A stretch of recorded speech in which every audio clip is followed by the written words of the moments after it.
இது கல்லூரி அல்ல நாம் வாழ்ந்த வீடு.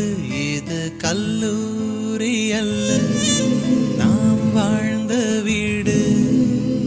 கர்ப்பத்தின் நாட்களில் கல்லூரி நாட்களில் காயங்கள் இல்லையே, சோகங்கள் இல்லையே.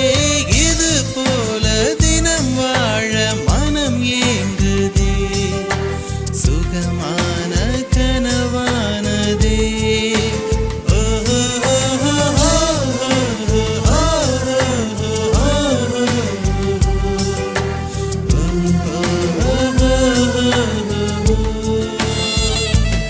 இது கல்லூரி அல்ல நாம் வாழ்ந்த வீடு.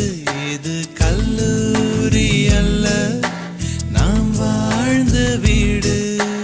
முதல் கனவை கண்கள் கண்டதும் இங்கேதான். முதல் முத்தத்தை இதழ்கள் பெற்றதும் இங்கேதான். முதலாக இதயத்தின் கதவு திறந்ததும் இங்கேதான். முதலாக இதயத்தில் ஒருத்தி நுழைந்ததும் இங்கேதான். சிறகு முளைத்ததும் இங்கேதான், சிறகு முறிந்ததும் இங்கேதான். உறவால் மகிழ்ந்ததும் இங்கேதான், பிரிவால் அழுததும் இங்கேதான். இதயம் என்பது இன்னொரு இதயம் வசிக்கத்தான் என்பது